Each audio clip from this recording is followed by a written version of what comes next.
기도하겠습니다. 거룩하신 주님, 또 복된 날 저희들에게 허락하여 주시고 또 이 아침에 하나님의 말씀 말라기를 살펴보고자 합니다. 오늘도 저희가 들어야 할 말씀을 들을 수 있도록, 또 보아야 할 것을 보고 깨달아야 할 것을 깨달을 수 있도록 진리의 성령님께서 우리에게 은혜 베푸시기를 원합니다. 하나님께서 일하시는 방식은 숫자가 아니라 진짜인데, 그 진짜의 한 사람이 될 수 있도록 우리에게 은혜를 베풀어 주시옵소서. 오늘 이 시대에 이 계약 공동체가 하나님의 뜻을 바로 알고 실천하는 공동체가 될 수 있도록 은혜 베풀어 주시길 원하고, 참여한 모든 이들에게 함께하여 주실 줄을 믿고 예수님의 이름으로 감사하며 기도하옵나이다. 아멘. 네, 한 주간들 잘들 사셨죠? 네.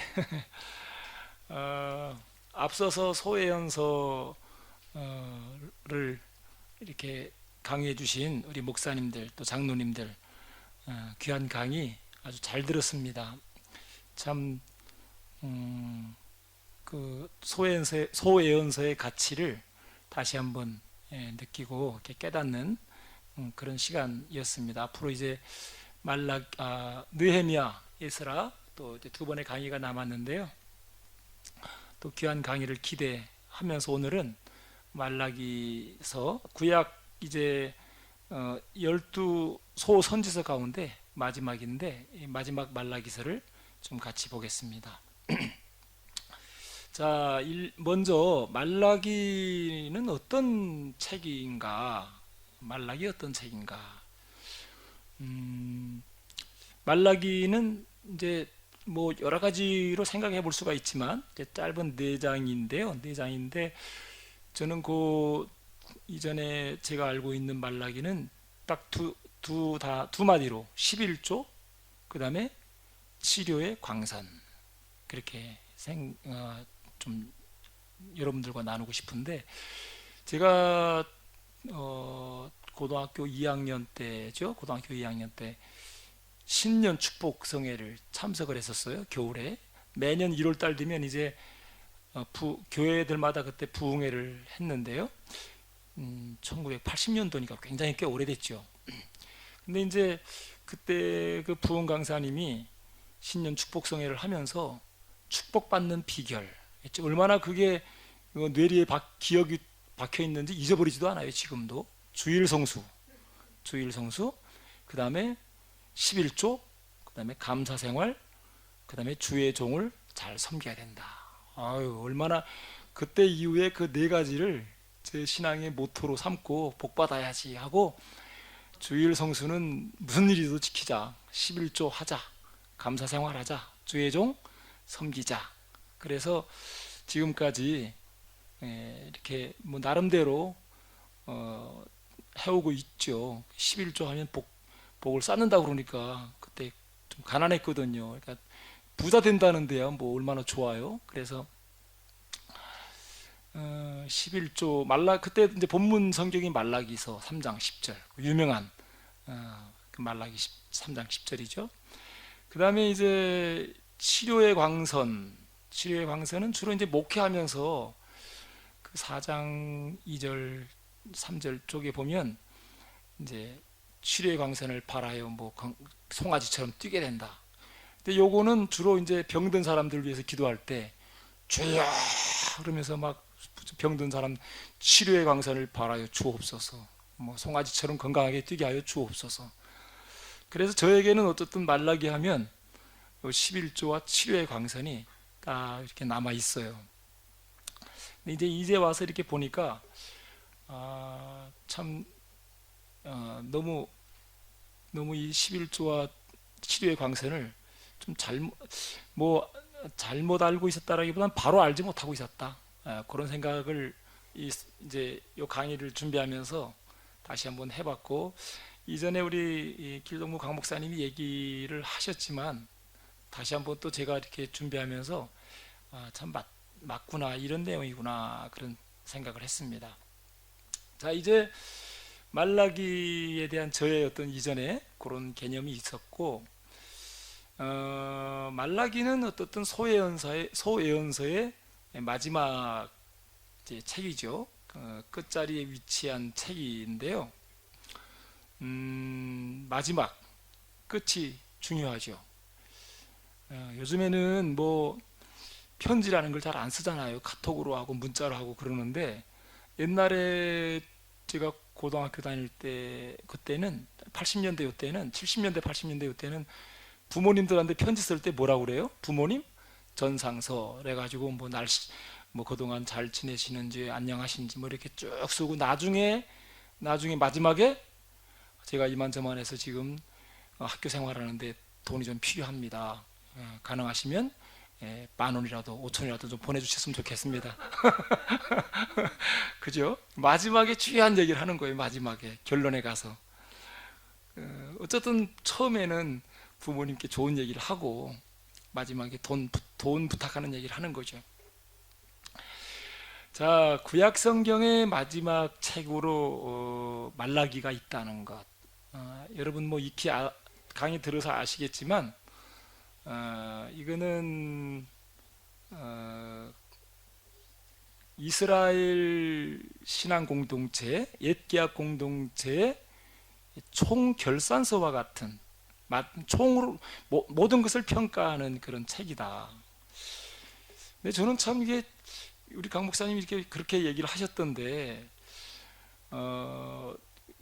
좀 평가서 치고는 좀 양이 좀 짧다 그런 생각을 했어요. 뭐 이렇게 네 장인데 네 장으로 총 평가를 내린다라는 게 참 이게 좀 너무 짧다 그런 생각을 했는데 이거 한마디 한마디 생각을 하면서 읽어보니까 이 네 장 속에 그 평가할 만한 내용들이 다 들어가 있구나 그런 생각이 들었어요. 요즘에 성경을 이렇게 보면서 내용 분량이 많은 건 많은 대로 중요하고 또 짧으면 짧은 대로 중요하다. 그래서 참 짧은 이 말라기 넉 장 속에 이스라엘 신앙 공동체의 모든 평가가 들어가 있다. 그런 생각을 해봤습니다. 자, 그 다음에 말라기 누구인가? 말라기라는 이름의 뜻은 나의 사자, 나의 종, 그렇게 되어 있는데요. 그러니까 이게 이제 말라기는 어떻게 보면 고유명사이면서 보통명사이기도 해요. 나의 사자, 나의 종, 그렇게 뜻이 있고, 우리가 이제 아담 하면 그 창세기의 최초의 사람이잖아요. 근데 그거는 아담이라는 사람의 이름이지만 아담 자체가 또 사람이기 때문에 이제 이게 말라기는 나의 사자, 나의 종, 이 하나님의 종, 하나님의 사자인데 보냄 받은 자, 영어로 from God 그렇게 돼 있죠.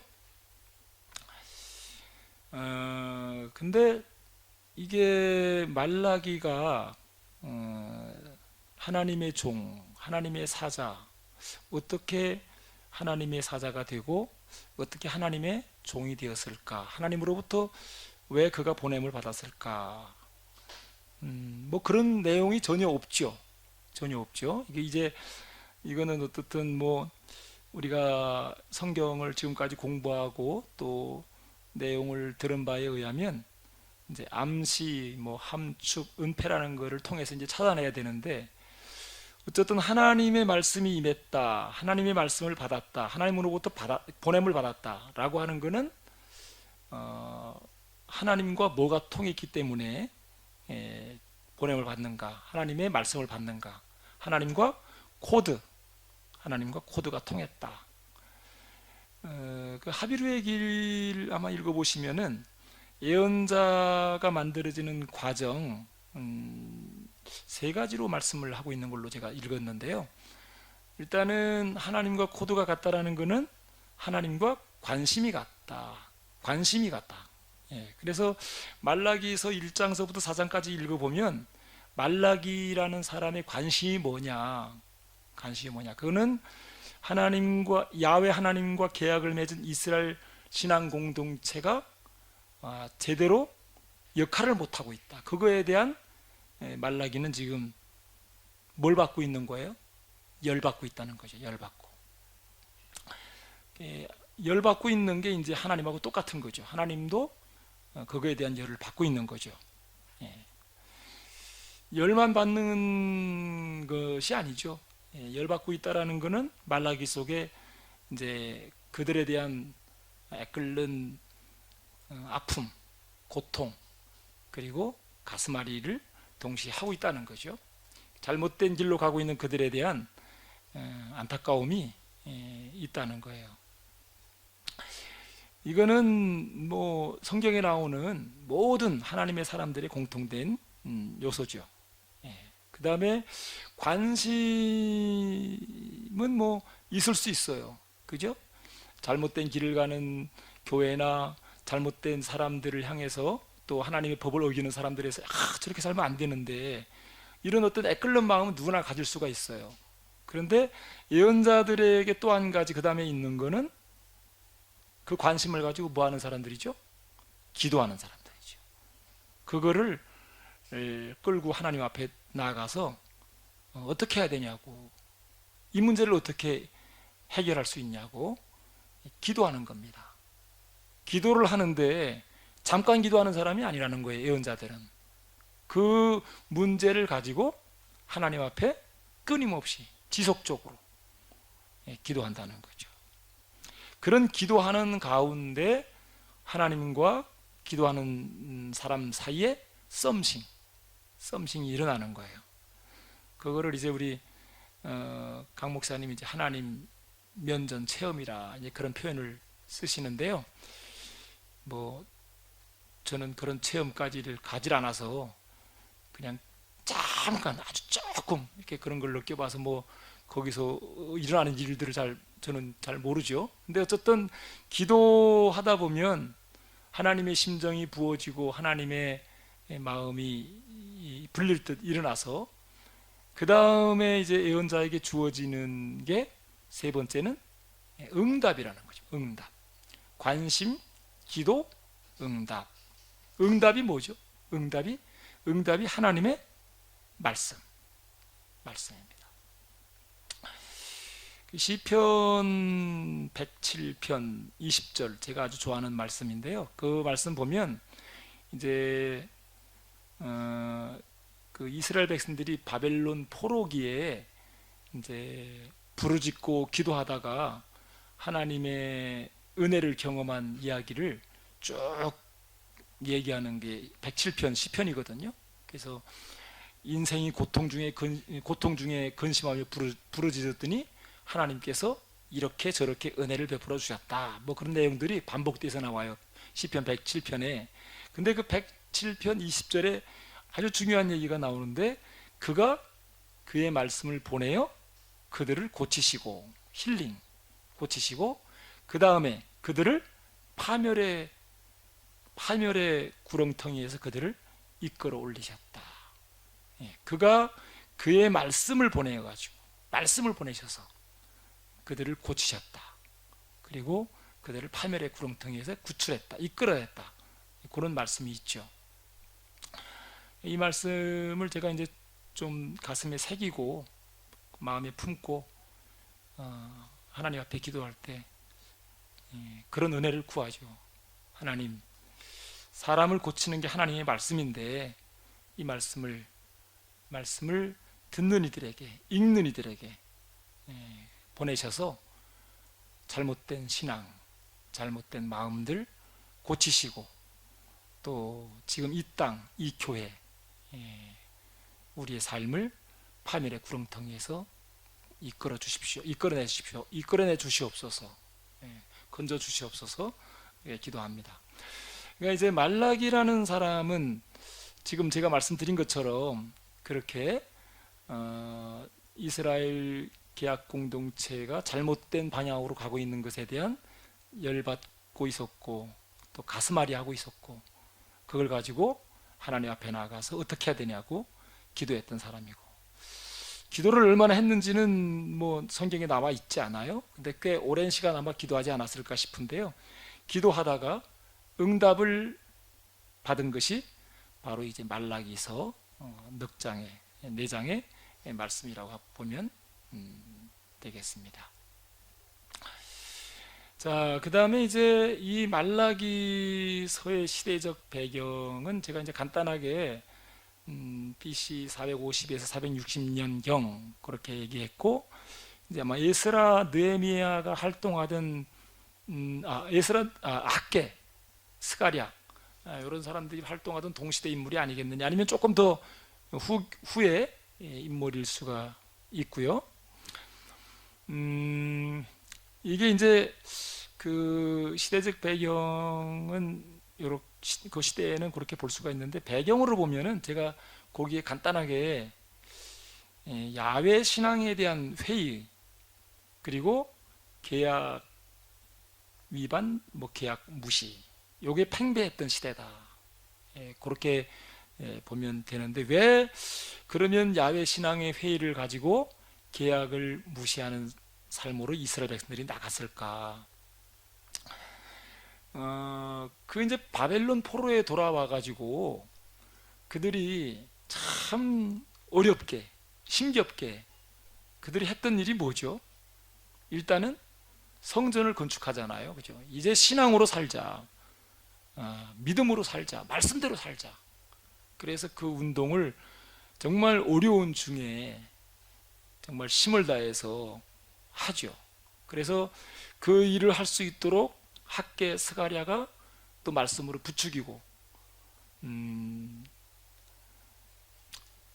생존이 어려운 상황인데도 불구하고 말씀대로 사는 길만이 우리가 살 길이다, 말씀대로 행하는 길만이 우리가 살 길이다라고 그렇게 하죠. 그런데 그렇게 부푼 꿈을 가지고 기대를 가지고 성전도 건축하고 성벽도 쌓고 그랬는데, 주어지는 결과는 변하는 게 없는 거예요. 똑같은 거예요. 뭐 학개가 뭐 스가랴가 성전을 건축하고 뭐 말씀대로 살면 하나님의 영광이 충만하게 그들의 공동체에 임할 것이고, 또 그들이 뭐 세계 열방의 빛이 되고 뭐 놀라운 꿈과 비전을 심어줬죠. 그런데 현실이 변하지 않는 거예요. 똑같은 거예요. 그러다 보니까 야, 이게 뭐냐 도대체, 말씀대로 살아도 뭐 달라지는 건 뭐가 있는 거지?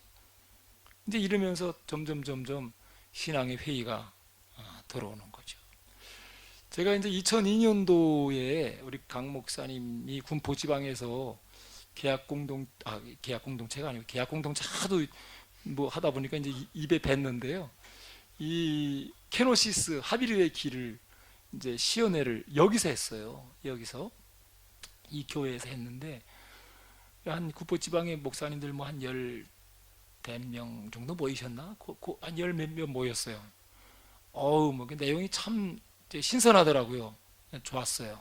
제가 뭐 신학교 공부하면서 뭐 구약 신학, 뭐 구약계론 배웠어도 그때 뭐 데모 같은 게 한창 민주화 투쟁 때문에 데모하느라고 공부 많이 못했거든요, 사실. 뭐 강의 빠진다고 그러면 또 좋아가지고 그냥 돈 내고 공부하는데도 강의가 없다고 하면 그렇게 좋아요. 친구들끼리 모여가지고 뭐 잡담이나 떠들고 공부 안 했는데, 어쨌든 우리 강 목사님이 하비르 얘기를 쭉 얘기를 하면서 왜 아브라함이었을까, 뭐 왜 신의 산이었을까, 그냥 뭐 궁금했던 것들이 막 쫙 풀려지는 게 굉장히 그 좋더라고요. 강의가 신선하고. 그래서 야, 교회 부흥, 교회 성장 이 길이다, 이 길. 이제 말씀을 잘 전하기만 하면 이제 된다, 그런 생각을 했죠. 그래서 열심히 이제 강의 듣고 따라다니고 그랬어요. 근데 목사님이 또 그때 마침 또 운동하시는 게 중형교회 운동 하셨거든요. 중형교회. 아마 지금 뭐 들으시나 안 들으시나 모르겠는데 아실 거예요. 숫자도 얘기했어요. 이 강의 잘 듣고 하면 뭐 500명 교회 된다고 또 그렇게 얘기하시더라고요.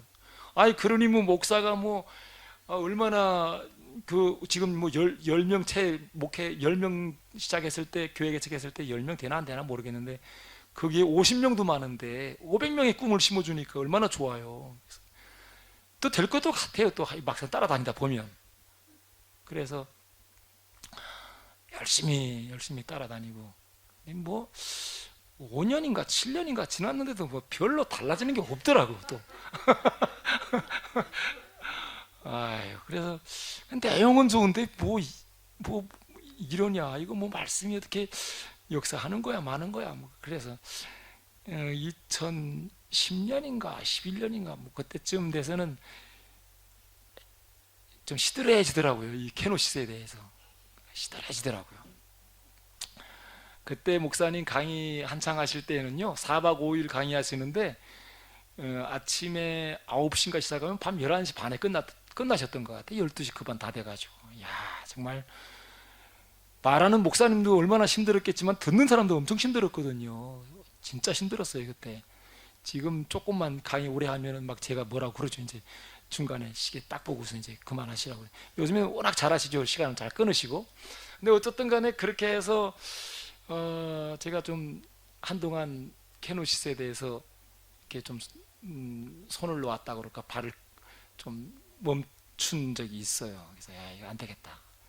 예, 또 해피존도 뭐 이런 거 또 좀 가봐야겠다. 또 한창 그 저는 안 해봤는데 그 한국 교회가 한창 유명했던 운동 두 날개 운동이라는 게 또 있어. 두 날개. 교회는 두 날개로 날아야 된다. 뭐 그래가지고 목사님들이 그냥 부산으로 그냥 뭐 쫓아다니고 또 그 막 그 손대면 막 쓰러지는 게 있었는데 그건 뭐죠 그거 무슨 운동인데 신사도 운동인데 영어로 뭐라 그랬어요 그때 교회마다 또 그게 또 유명하고. 근데 뭐 저는 뭐 그렇게 또 케노시스를 몰랐으면 몰라도 조금 알았기 때문에 뭐 그쪽으로 가진 않았는데 그쪽으로 돈 쓴 교회도 많았고 목사님들도 많았죠. 어쨌든 제가 이렇게 기대했던 대로 안 되니까 또 좀 회의에 빠지기도 하고 절망하기도 하고 그런 시간들이 있었는데요. 어쨌든 지금 이 그 말라기서의 시대적 배경이 그렇다는 거예요.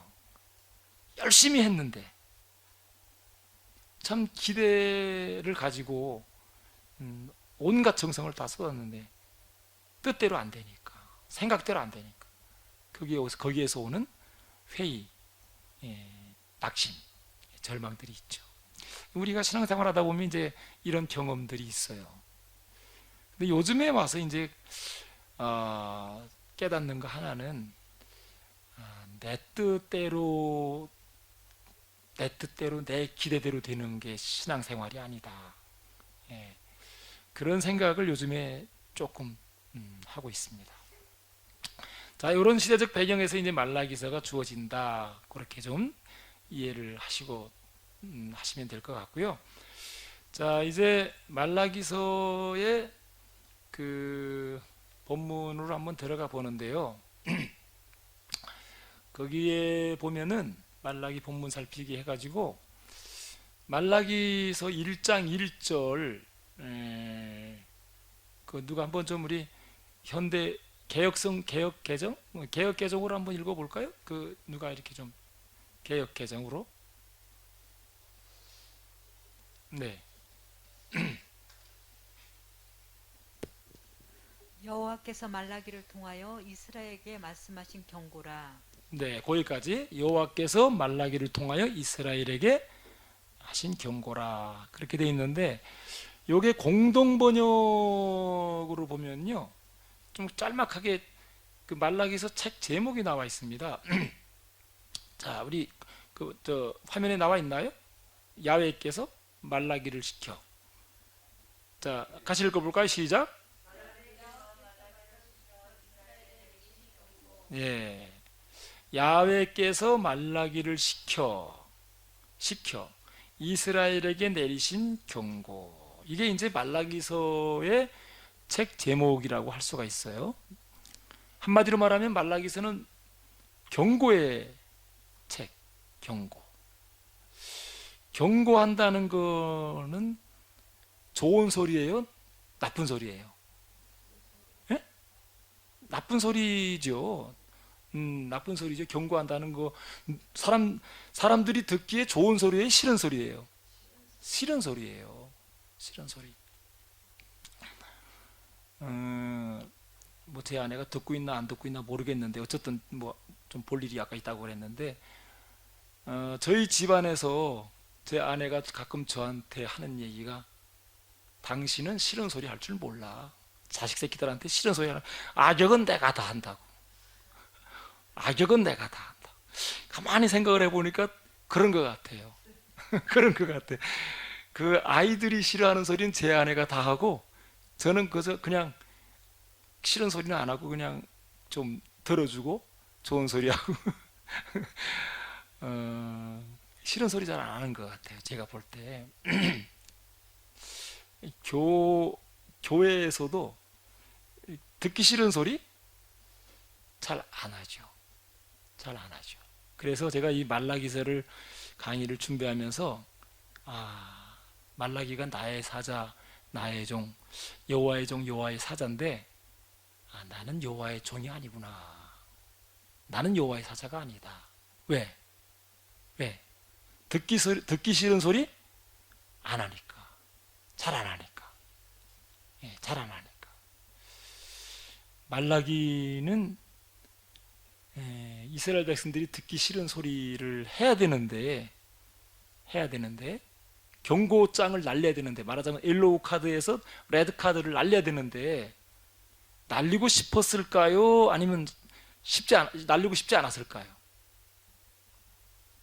어땠을 것 같아요? 레드 카드를 내밀고 싶었어요? 아니면 내밀고 싶지 않았어요? 아마 어떤 때는 내밀고 싶었다가도 내밀고 싶지 않은 마음이 더 인간적으로는 왜? 아니 싫은 소리 하는 거 싫은 소리 하면 누가 좋아해요? 나쁜 소리 하는데 저주받을 것이라고 얘기하는데 너 지금 재앙을 만날 것이라고 하는데 불에 그런 얘기 하는데 누가 좋아해요? 싫은 소리 하는데 우리 강 목사님이 그래도 그 경고의 메시지를 많이 날렸는데 제가 아는 목사님들 중에도 목사들을 많이 까대니까 좀 듣기가 거북스럽다고 그렇게 아마 목사님께 직접 얘기한 사람이 있어요. 저희 지방에 듣기 거북스럽더라고. 거북스럽다. 특별히 다윈 얘기할 때 저는 아직 그런 소리 안 들어봤거든요. 저는 말라기가 아니다. 말라기가 아니다. 그런 생각이 들어요. 박정화 전사님 여기 오늘 오래간만에 왔는데 듣기 싫은 소리를 잘해요? 아니면 듣기 좋은 소리 잘해요? 때로는 듣기 싫은 소리도 하고요. 예. 그럼에도 불구하고 듣기 좋은 소리를 좀 많이 하려고 애를 쓰죠. 그래도 때로 한다고 그러면 뭐 저보다 낫네요. 저보다 나아요. 장로님은요?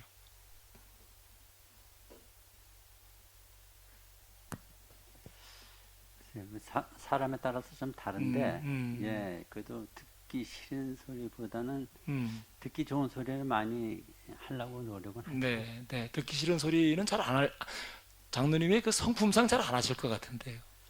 그래도 할 때는. 그래요? 예. 그래요. 한 번도 못 들어봐가지고 장로님. 그러게요. 또 한 사람, 임영옥 집사님. 아이들한테 듣기 싫은 소리 잘해요? 아니면 듣기 싫은 소리 안 해요? 아이들한테. 집에서 누가 악역해요? 싫은 소리는 제가 다 합니다. 그래요? 우리 집하고 분위기 비슷하네요. 말라기네, 말라기. 그래요. 혜빈이 아빠는 잘 안 하는 것 같아요. 그죠?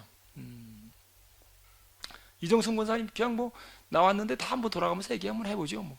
이정성 권사님. 찬미한테 듣기 싫은 소리 해요? 듣기 싫은 소리 하죠. 그래. 말라기네, 그럼.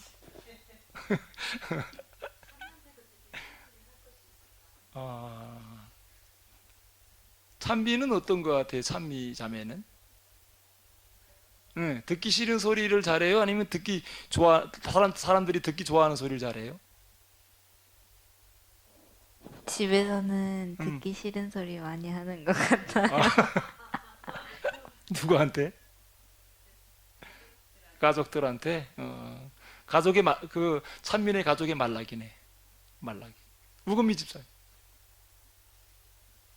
네?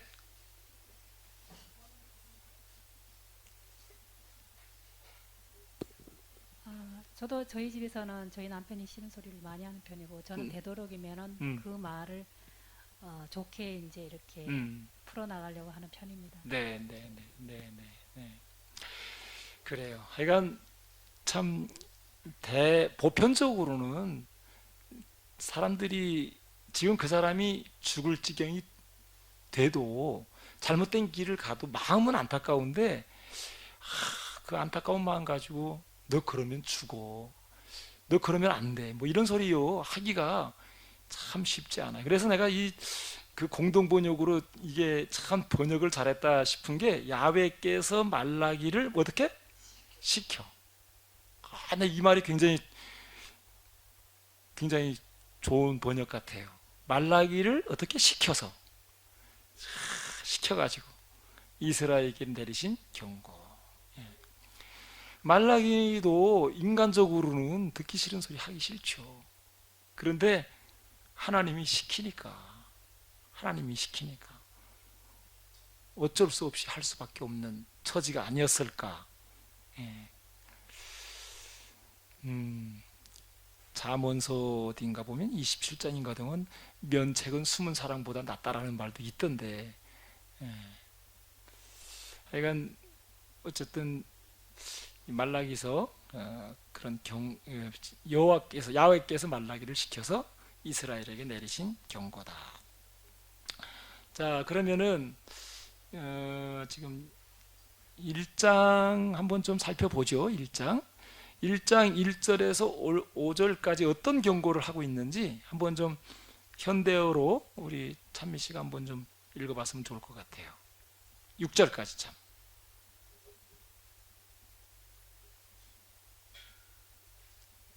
자, 여호와께서 예언자 말라기를 시켜 이스라엘에게 경고하신 말씀이다.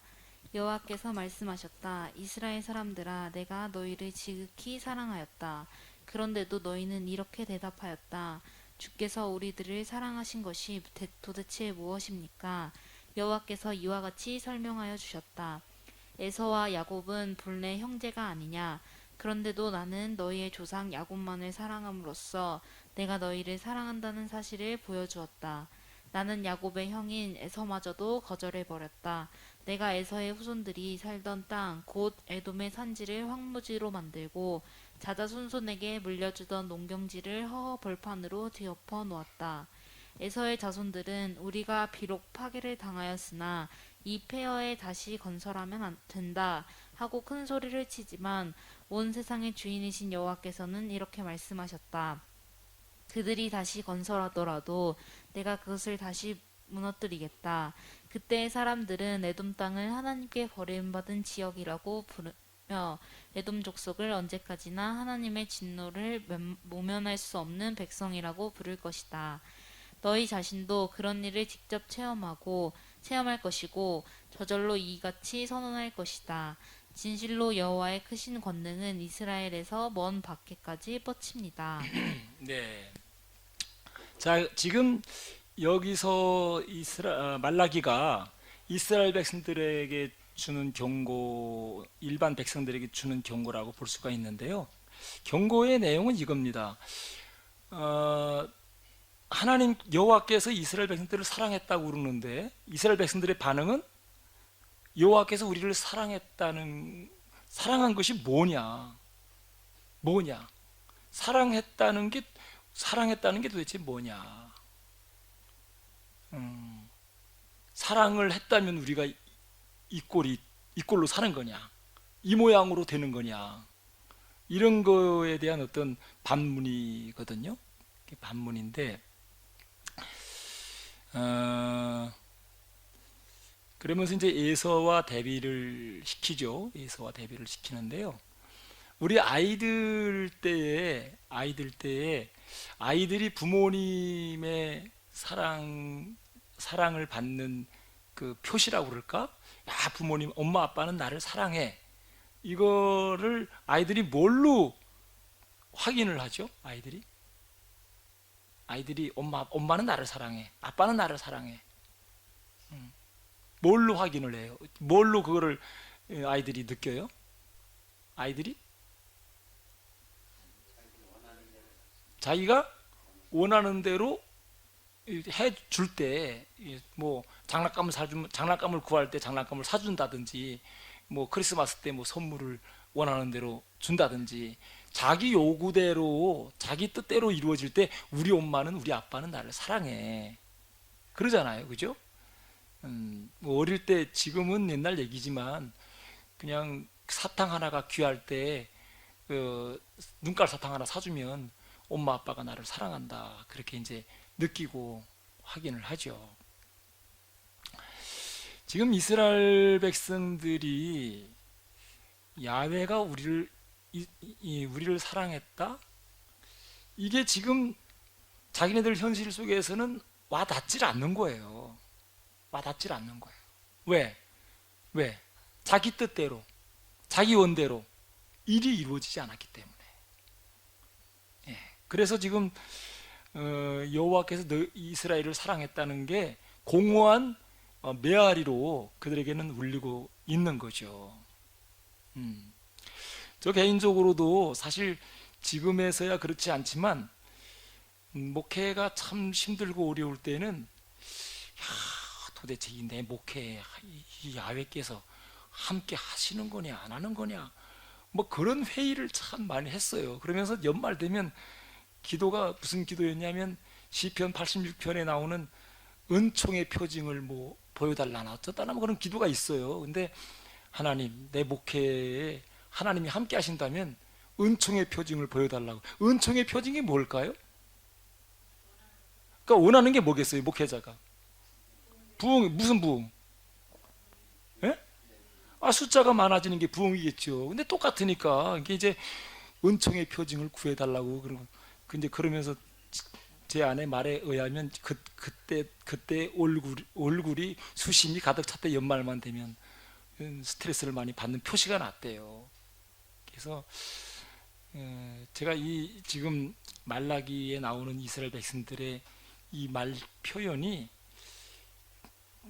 이제 조금 제가 공감이 가요. 공감이.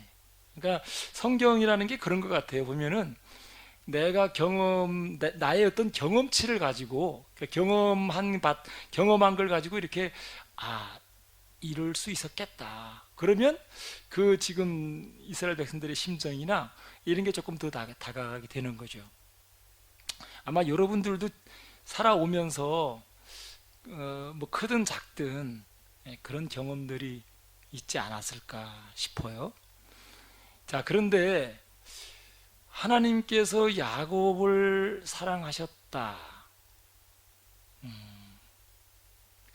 그게 에돔과 대비돼서 말씀하시는 의도가 뭘까?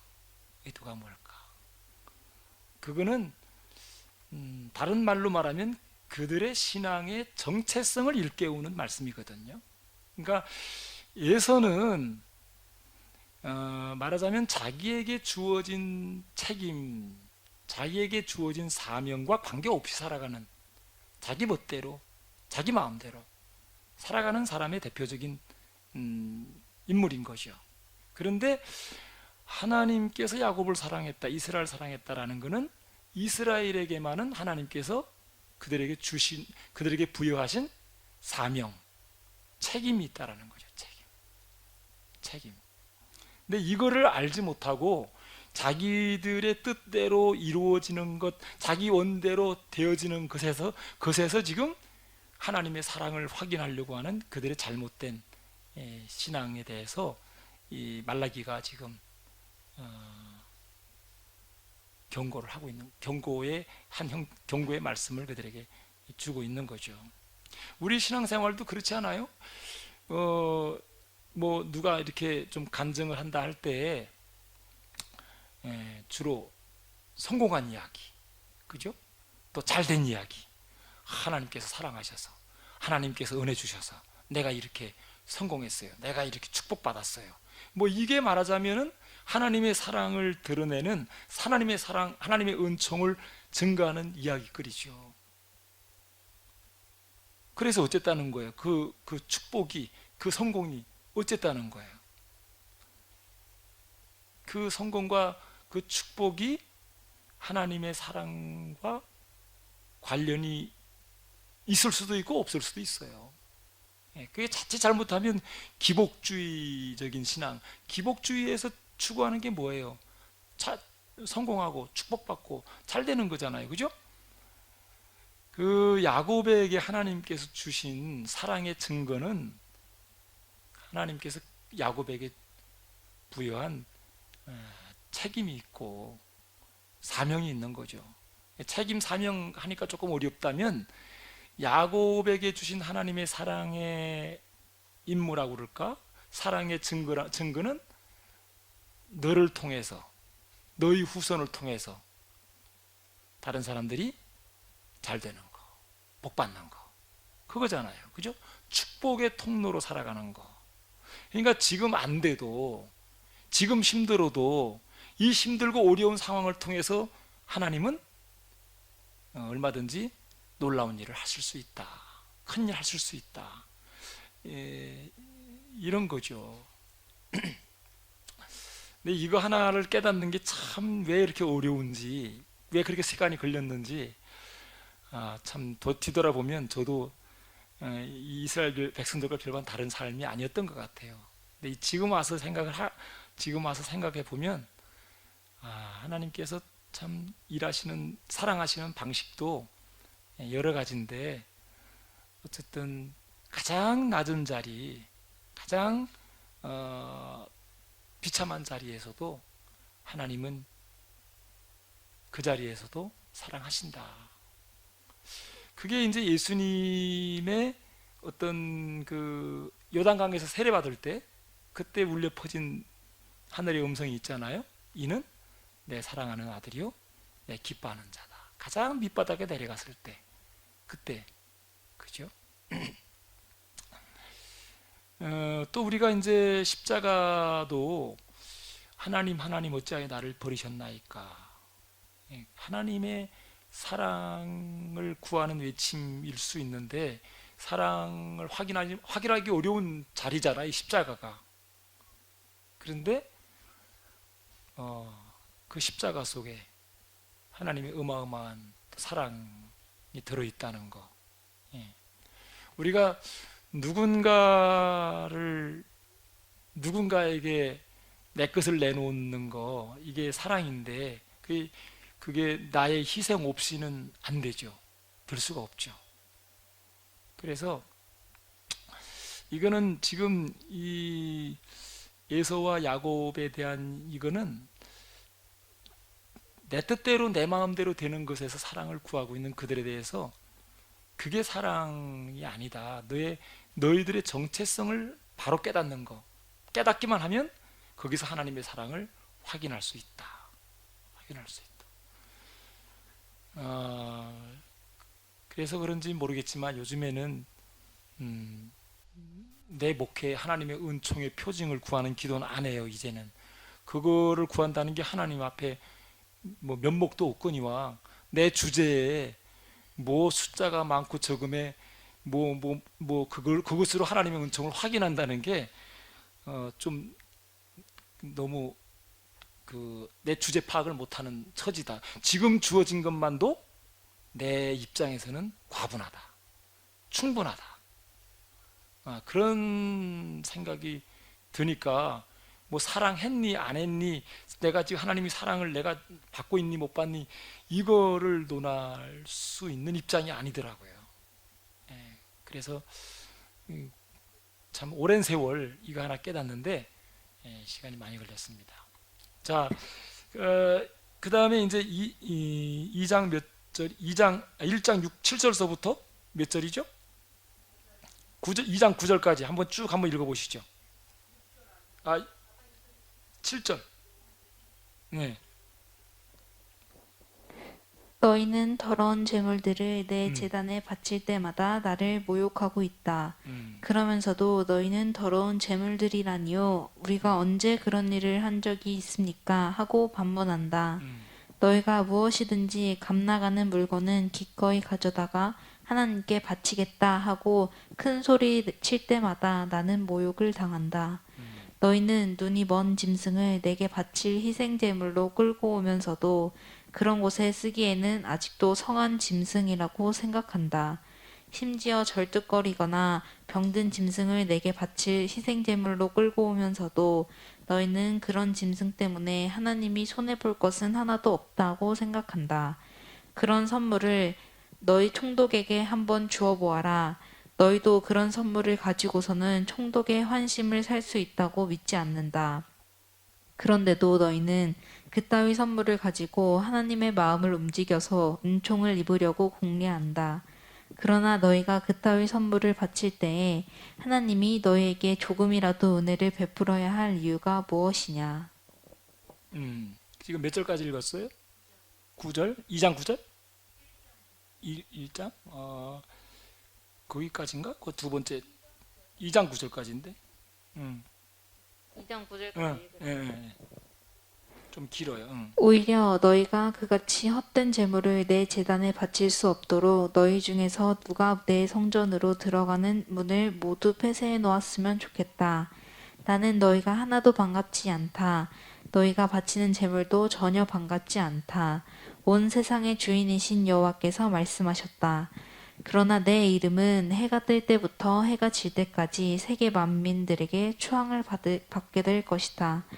그래서 세상 어느 곳에 사는 사람이든지 향기로운 번제와 깨끗한 제물을 바쳐서 내 이름을 영화롭게 할 것이다. 진실로 내 이름은 세계 만민들에게 위대한 이름이 될 것이기 때문이다. 온 세상의 주인이신 여호와께서 말씀하셨다. 그런데도 너희는 주님의 식탁이야 더럽혀도 상관없고 주님의 음식이야 깔보다도 무방하다고 생각하면서 항상 내 이름을 욕되게 하고 있다. 더군다나 너희들은 주님을 섬기기가 너무도 어렵고 해달라는 대로 해드리기가 정말 지겹다 하고 투덜거리기도 잘한다. 그럴 때마다 너희는 나를 코숨치고 업신여긴다. 온 세상의 주인이신 여호와께서 말씀하셨다. 너희가 생각해 보아라. 온 세상의 주인이신 여호와께 절뚝거리고 병든 짐승들만 바치는 것이 아니라 훔쳐온 짐승들까지 희생제물이라고 바친다. 이것이 너희가 할 짓들이냐? 내가 그런 것들을 받고서 좋아해야 옳겠느냐? 여호와께서 물으셨다. 그러므로 자기의 양떼 중에서 가장 좋은 짐승을 제물로 바치겠다고 내게 서원을 했고 또 그토록 깨끗한 양들이 있는데도 나중에는 병들고 흠 있는 짐승을 바치며 나를 속이는 것들아 저주를 받아라. 나는 위대한 왕이요 세계 만민들이 내 이름을 듣고 떠드는데도 너희는 나를 업신여겼기 때문이다. 온 세상의 주인이신 여호와께서 하신 말씀이다. 너희 제사장들아 이제 온 세상의 주인이신 여호와께서 너희에게 내리시는 이 경고를 들어라. 만일 너희가 내 말을 듣고 순종하여 너희의 행실을 고치며 내 이름의 영광을 돌리지 않는다면 내가 너희에게 무서운 형벌을 내리겠다. 또 이제부터는 너희에게 내가 본래 주고자 하였던 복들을 내리지 않고 오히려 온갖 저주를 내리겠다. 그렇다. 나는 이미 너희에게 저주를 내리기 시작하였다. 내게 그토록 중요한 것들을 너희가 하찮게 여겼기 때문이다. 보라, 내가 너희의 팔을 자르고 너희의 얼굴에는 너희가 희생제물이라고 바치던 병든 짐승들의 오물을 끼얹고 너희가 희생제사를 바친다고 모여서 잔치를 벌일 때마다 쌓이는 쓰레기 더미 위에 너희를 던져버리겠다. 그때에는 내가 왜 그토록 무서운 경고를 너희에게 해두었는지 너희가 깨닫게 될 것이다. 그것은 내가 레위의 후손들과 체결한 계약의 요구대로 하는 것이다. 온 세상의 주인이신 여호와께서 말씀하셨다. 나는 이 계약으로 레위의 후손들에게 생명과 평안을 보장하였고 또 실제로 그렇게 하였다. 그 대신에 그들은 나를 존중하기로 약속하고 지금까지 그대로 실행하였다. 그들은 또 두렵고 떨리는 자세로 내 앞에 나아왔다. 그들은 내게서 받은 가르침을 그대로 백성에게 전하였다. 그것을 거짓으로 꾸미거나 자기들의 마음에 맞도록 고치지 않고 지극히 충실하게 나를 섬겼다. 그들은 평화롭고 정직하게 사는 것으로 나와 동행한 사람들이다. 이로써 그들은 많은 사람들이 죄악에서 떠나 살도록 도와주었다. 바로 여기에 성직자들의 임무가 있기 때문이다. 그들은 항상 내 마음을 알고 있어야 하며 사람들은 내가 가르치는 올바른 인생길을 그들에게 물어서 알아야 한다. 그들은 온 세상의 주인이신 여호와께서 임명한 시부름꾼이기 때문이다. 그러나 너희들은 그렇지 않다. 너희는 하나님의 길에서 떠난 성직자들이다. 너희는 많은 사람들이 죄악에 빠져서 죽도록 가르쳤다. 내가 레위의 후손과 체결한 계약도 너희가 위반하고 파괴하였다. 온 세상의 주인이신 여호와께서 말씀하셨다. 너희가 나를 따르지 않고 사람들이 듣고 싶어 하는 대로 가르쳐 주었기 때문에 나도 너희가 온 백성에게서 멸시와 천대를 받도록 하겠다. 네, 뭐 따로 강의하지 않아도 현대어는 말라기가 어떤 것을 가지고 이렇게 경고를 하고 있는지를 알 수가 있는데요. 11시까지만 하고 좀 10분 쉬죠. 지금 이거는 누구에 대한 경고죠? 제사장들에 대한 경고죠. 자, 우리가 볼 때에는 정치, 경제, 사회, 문화가 다 중요하지만 하나님 입장에서 또 말라기 입장에서는 정치, 경제, 사회보다 더 중요한 것은 뭐예요? 신앙입니다. 종교입니다. 왜요? 왜요? 그 신앙이, 그 종교가 정치, 경제, 사회 모든 것을 지배하기 때문에. 종교가 잘못되면, 신앙이 잘못되면 정치, 경제, 사회도 잘못되고, 종교가 바르게 되면, 신앙이 바르게 잡히면 정치, 경제가 바르게 잡힐 수가 있다. 이게 성경이 가르치는 바거든요. 지금 사람들에게 바른 길을 가르치도록, 바른 삶을 살아가도록 책임을 맡은 자들이 성직자로 불리우는 제사장들인데, 그들이 그 임무를 잘못해서 지금 사람들이 죄악에 빠져 있다.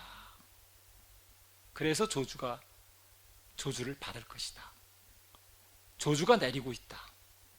그렇게 얘기를 하고 있죠. 그러면서 이제 레위와 하나님과 맺었던 본래의 계약, 레위 지파의 사명이 뭐냐, 그거를 얘기를 하고 있습니다. 이제 여기서 쭉 보면은 결국은 이제 잘못된 신앙으로 가게 만드는 그 몇 가지 요소는, 잘못된 신앙, 이방 종교의 그 신을 숭배하는 게 다 잘 아시는 것처럼 성전, 그 다음에 제사, 그 다음에 제물, 이게 중심이거든요. 근데 야훼 신앙, 계약을 강조하는 야훼 신앙에서 이게 없는 것이 아니에요. 성전이 있을 수 있고 이제 제사가 있을 수 있고 제물이 있는데, 무엇을 위한 성전이냐, 무엇을 위한 제사와 제물이냐, 이게 중요한 거죠.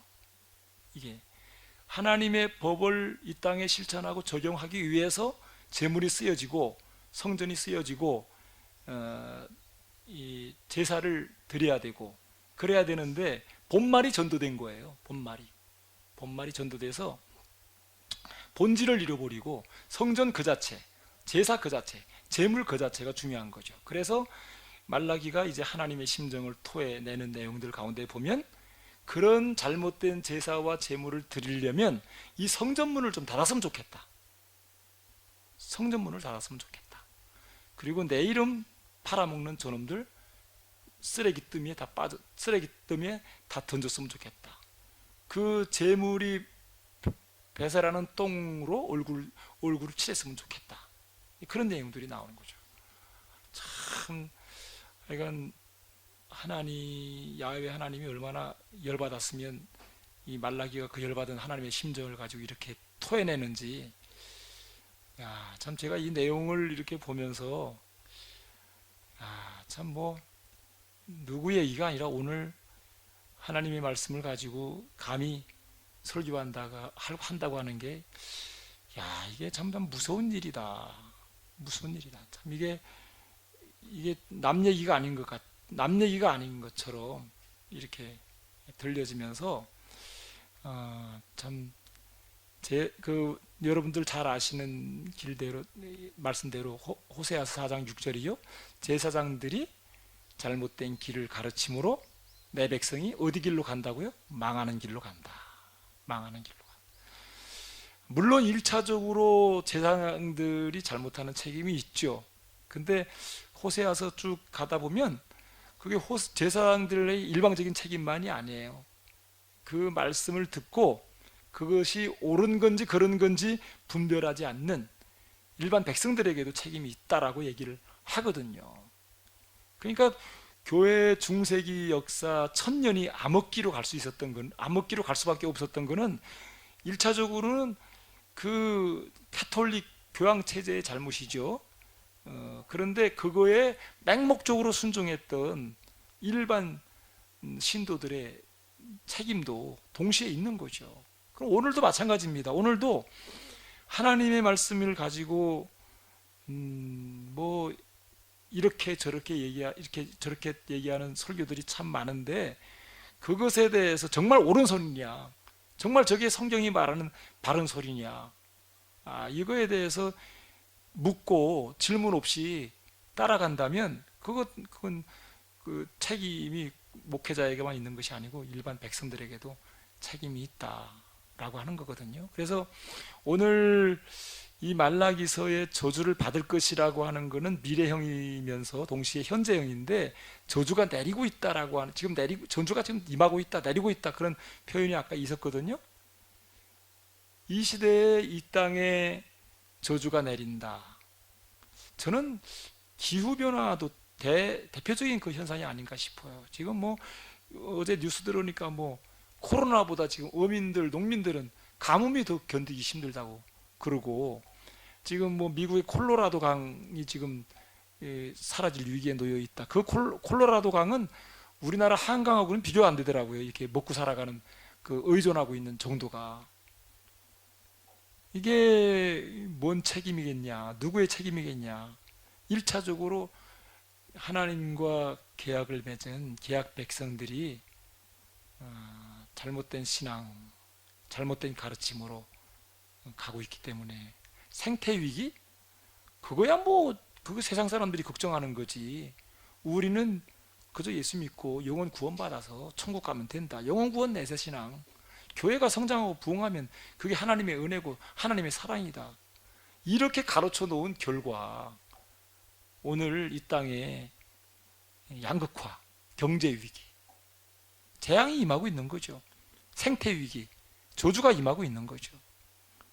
이런 실상이 말라기서의 얘기가 아니고 오늘 우리의 이야기다. 그렇게 저는 보여집니다. 이런 경고를 교회에서 많이 날려야 되는데 여기 계약공동체 우리 강 목사님이 좀 경고장을 날리고 있고 또 몇몇 목사님들이 날리고 있는데 듣든지 아니 듣든지 그래도 날리긴 날려야 되죠. 듣기 싫어해도. 음식물 아끼라는 말 새끼들한테 하기도 힘들어요. 어려워요. 싫어하니까. 아유 참 하여간 그거 한마디 하는 것도 어렵더라고요. 그래서 저도 듣기 싫은 소리 안 하고 내버려 망하려면 망하라 그러고 있는데 하여간 참 말라기를 보면서 참 이게 바른 자세는 아닌데 그런 생각이 듭니다. 자, 한 10분 쉬고요. 나머지 3장 4장 보겠습니다. 이상입니다.